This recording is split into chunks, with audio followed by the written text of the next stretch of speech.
Mañana y nos vamos a enlazar nuevamente con nuestro colaborador Giovanni Vizcardo desde Washington, D.C. para que nos brinde los últimos detalles de lo que ha sido la decisión de la Corte Suprema sobre la reforma de salud, en la que al parecer ha sido aprobada. Buenos días nuevamente, Giovanni.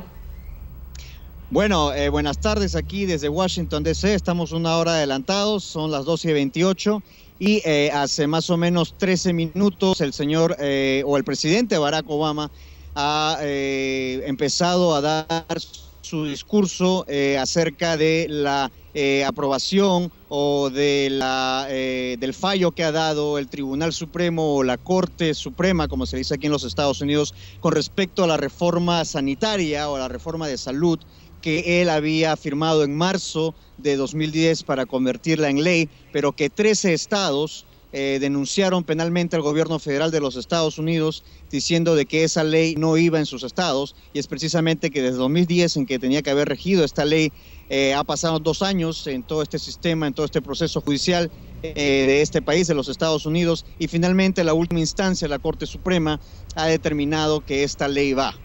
Y que esta ley va a regir inmediatamente una vez que se ha aprobado todo eso.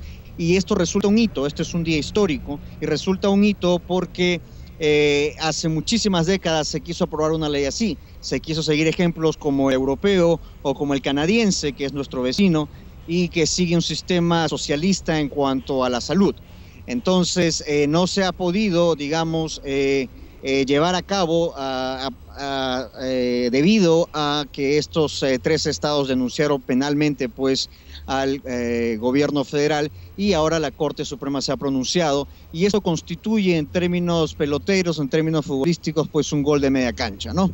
Y el señor Obama, esto es un adelanto de lo que va a suceder en noviembre, las elecciones de este año, las elecciones presidenciales generales estadounidenses, y digamos de que se ha dado el espaldarazo al señor Obama en cuanto al liderazgo y en cuanto a tratar de sacar adelante una ley que muchísimos presidentes no pudieron sacar en su momento. Y no olvidemos también que hasta hace unos días la Corte Suprema también tuvo que dar un fallo en cuanto a la ley antiinmigrante en Arizona. Como se le dice, Arizona básicamente aprobó una ley estatal donde se le daba a los policías distritales o los policías del condado, porque aquí no existe una policía nacional, se les daba a los policías del condado lo que nosotros en el Perú teníamos nuestra Guardia Civil. Esos agentes pues en Arizona pueden intervenir a cualquier persona que ellos consideren sospechosa de ser inmigrante ilegal a pedirle sus papeles de inmigración, algo que no ocurre en muchos estados de los Estados Unidos y que se ha estado dando primero por condados, pero después Arizona lo quiso aprobar una ley a nivel estatal, lo hizo, y el gobierno federal denunció penalmente al estado de Arizona, o sea, un poco como que le dio de su propia medicina al estado de Arizona en cuanto a la ley esta de inmigración que habían sacado, a la ley antiinmigrante como se le conoce por aquí, y la Corte Suprema con respecto a esta ley antiinmigrante también se pronunció, y se pronunció dando o sacando de tajo algunas cosas que esta ley antiinmigrante había pues puesto sobre el tapete, pero no quiso pronunciarse más allá en cuanto a esta ley antiinmigrante la Corte Suprema. Entonces la Corte Suprema todavía considera que la inmigración es una cuestión federal y no estatal, como el estado de Arizona lo trató de sacar en su momento. Entonces este fallo que dio la Corte Suprema de los Estados Unidos fue hace unos días. Y hoy se ha dado otro caso y se ha dado algo mucho más complejo, que es la reforma de salud, la reforma sanitaria, que pues ahora va. Y vamos a esperar, esto se vislumbra de una manera interesante porque el señor Obama contaba con esta aprobación para poder seguir adelante y que la gente lo considere con sus dotes de liderazgo o las dotes de la persona que puede sacar este país adelante, que es lo que está buscando y es la imagen que él quiere proyectar en estas elecciones. Sí, Milagros, ¿tienes alguna pregunta? Sí, Giovanni, cuéntame con detalle qué implica la aprobación de esta reforma en cuanto a beneficios para los ciudadanos, o no van a obtener beneficios. ¿De qué manera ellos van a verse beneficiados con esto? Bueno, se calcula que 50 millones de personas en un país de 300 millones de personas, que es los Estados Unidos, ahora 320 según los últimos cálculos estadísticos, de esas 320 millones de personas, 50 millones de personas no tienen seguro de salud. Entonces, al hacerse obligatorio este seguro de salud, estas personas van a verse incluidas en todo el espectro de seguro de salud que tiene este país, ¿no? Y es algo que se veía venir, como el presidente Obama lo pone como la manera o la cosa correcta a hacer en realidad, ¿no?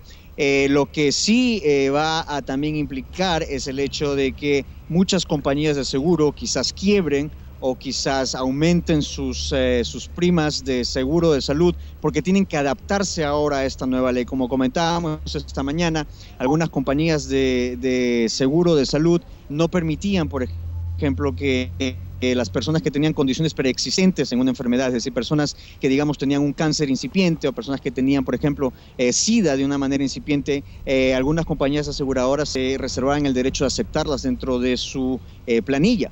Entonces, con esta nueva ley, eso ya no va a existir ahora. Con esta nueva ley, las compañías de seguro de salud tienen que sí o sí aceptar a estas personas con condiciones preexistentes o sin condiciones preexistentes. Entonces, aquí el impacto que esto tiene es que Estados Unidos va a empezar a llevar con este llamado seguro universal de salud un poco el modelo europeo, el modelo canadiense en cuanto al sistema social de salud.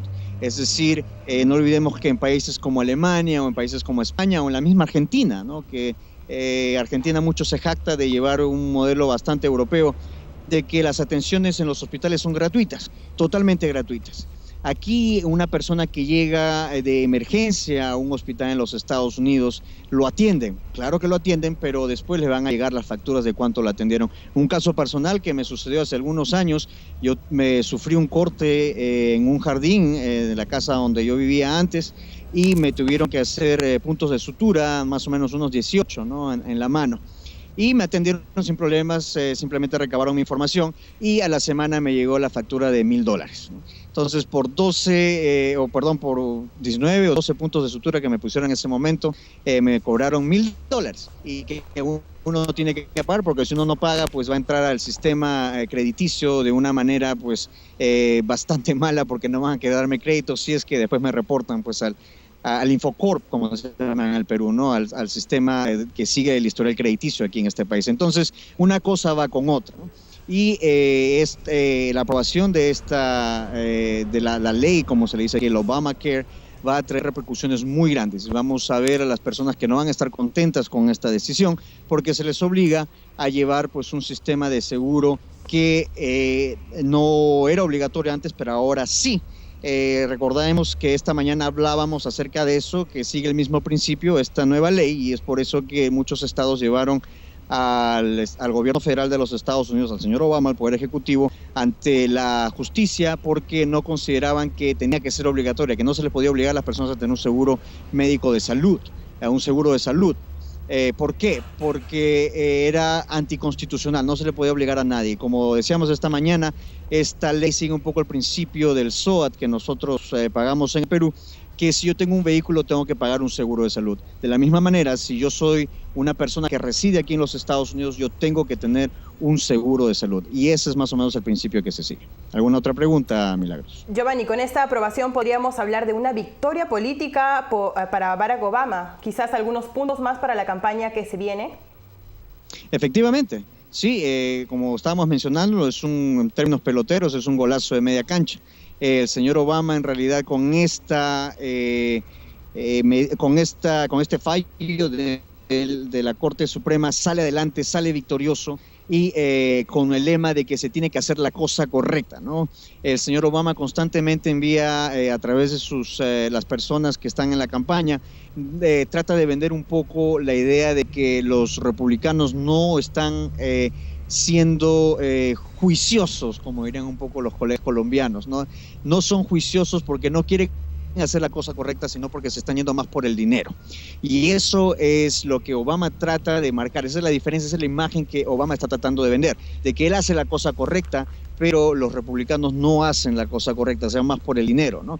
Por ejemplo, ahora con respecto a Romney, como supuestamente la economía es el punto álgido aquí en los Estados Unidos en este momento, y en el cual el señor Obama no tiene una buena presencia, porque Romney ha sido un empresario y es una persona que ha traído trabajos aquí en los Estados Unidos. Pero el señor Obama dice, sí, él ha traído trabajos a los Estados Unidos, pero los ha llevado después a otros países como China, como Corea, y eso es la campaña que está tratando de sacar el señor Obama en contra de Romney. Está diciendo de que sí, el señor Romney sabe de economía, porque precisamente para hacer más dinero, para poder recaudar más dinero en la compañía en que él trabaja, pues envió a los trabajos hacia el extranjero, ¿no? Lo que aquí se llama el outsourcing.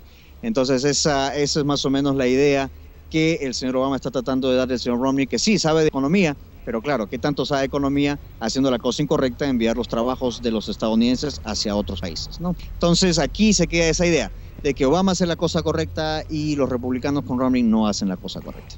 Giovanni, una última pregunta chiquitita. ¿A partir de cuándo empezará a regir esta reforma?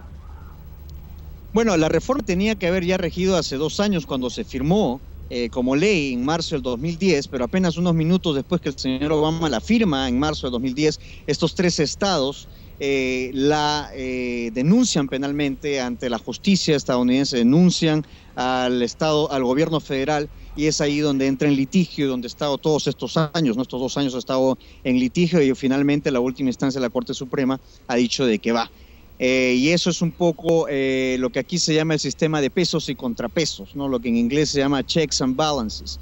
Es decir, de que si el Poder Ejecutivo aprueba una cosa, el Poder Legislativo la veta, pero es en realidad el Tribunal Supremo, la Corte Suprema, la que determina si va o no va, lo que es el Poder Judicial, lo que representa el Poder Judicial, si algo se decide o no se decide, algo que ya haya hecho el Poder Ejecutivo o el Poder Legislativo. Entonces, la Corte Suprema ha sido en realidad la última instancia para que esta ley ya pueda salir adelante, ¿no? Ahora la ley sale adelante y esto va a entrar en vigor a partir del año 2014. Es decir, la ley ya entra en efecto, pero es a partir de 2014 donde vamos a empezar a ver pues los cambios. Perfecto, Giovanni. Muchísimas gracias por la información.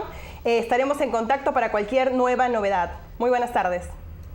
Gracias. Bien, ha sido entonces hoy, ha sido